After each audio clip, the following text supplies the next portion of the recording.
Channel. இன்றைக்கி நம்ம பார்க்க போகிறது ஒரு நல்ல ஹேர் ஆயில் தான். நமக்கு முடி கொட்டுற ப்ராப்ளம் எல்லாருக்குமே இப்போ இருக்குது.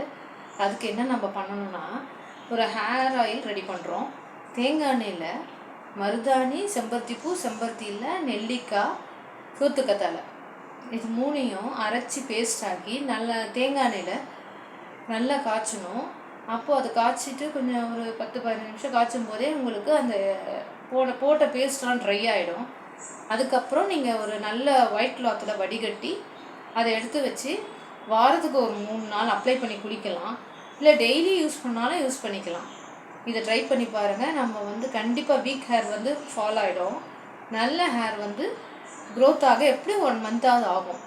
அதை யூஸ் பண்ணுங்கள். இன்னொன்று நம்ம அரிசி கழுவுறோம் இல்லையா, அந்த தண்ணியை எடுத்து வச்சு அடிக்கடி ஃபேஸ் வாஷ் பண்ணிக்கிட்டே இருந்தோம்னா அந்த ஃபேஸ் நல்ல பிரைட் ஆகிடும். உங்களுக்கு ஒரு சின்ன அதாவது நீங்கள் பிளாக்காக இருந்தாலும் சரி, ஒயிட்டாக இருந்தாலும் சரி, அந்த பிரைட்னஸ்ன்றது உங்களுக்கு செம்மையாக இருக்கும். இதை ட்ரை பண்ணுங்கள். ஓகே.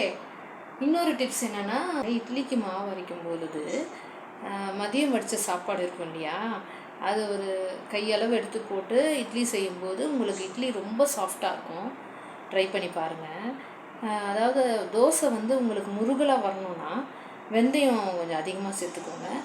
அது போடும்போது தோசை நல்லா ரெட்டிஷாக நல்லாயிருக்கும். ஹோட்டல் தோசை மாதிரி இருக்கும்.